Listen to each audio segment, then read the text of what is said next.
রে বন্ধু, এইবার আমির হামজা নবীজির চাচা বাড়িতে যাইয়া ডাক দে কই বিবিরি, আমার ভাতিজা মোহাম্মদ রে নাকি এই আবু জাহেল মারছে, রে বিবি দে আমার ওই তরবারিটা দে, আমি যাম এইবার যাইয়া আবু জাহেলের গর্দান কাটিয়া আমি আনমু। এই কথাও শোনার পরে আমির হামজার স্ত্রী কামদের ডাক দে কই স্বামী গো, যতক্ষণ পর্যন্ত আমার কলিজার টুকরা মোহাম্মদকে মারছে এই মারার প্রতিশোধ আপনি নেবেন না, ততক্ষণ পর্যন্ত আমি শান্তি পাবো না। এইবার ডাক দিয়ে কই বিবি তেরে বিবি দে আমার তরবারিটা দে, আমি একটু যাইয়া এইবার ওই আবু জাহেলকে মারার জন্য যাবো। ইতিমধ্যে বাজান পয়গম্বর নামাজ থেকে উঠিয়া ডাক দিয়ে কয় নবীজি, ও চাচা গো আপনি কিসের জন্য যান একটু বলেন না।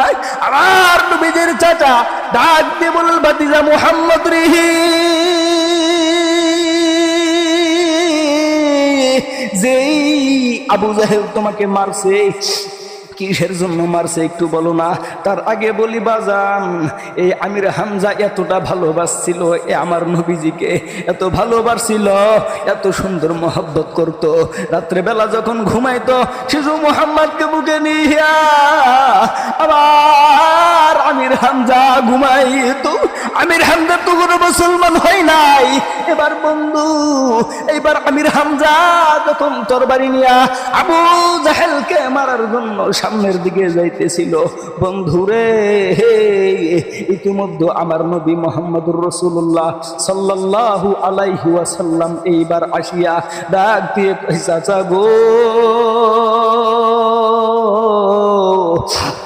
আপনি কিসের জন্য যাইতেছেন, তরবারিটা নিয়ে একটু বলেন না। এবার নবীদের চাচা ডাক দিয়ে কই ভাতিজা মুহাম্মদ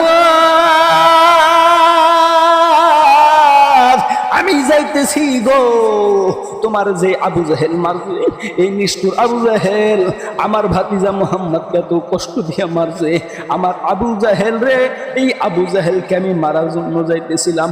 এবার কেমন দয়ার নবী মায়ার নবীজি এইবার ওই আমির হামজারকে জড়াইয়া ধরিয়া ডাক দিয়ে বলেন চাচা গো, যেই কালিমার দাওয়াত দেওয়ার জন্য আমি মার খাইলাম চাচা আবু জাহেলের হাতে, ও চাচা আমির হামজা শুনে নেন, শুনে নেন, আপনি আমাকে খুশি করার জন্য আবু জাহেলকে মারার জন্য যাইতেছেন, তার থেকেও আমি বেশি খুশি হমু যদি আপনি আমার হাতে হাত রাইখা কালিমা পড়েন।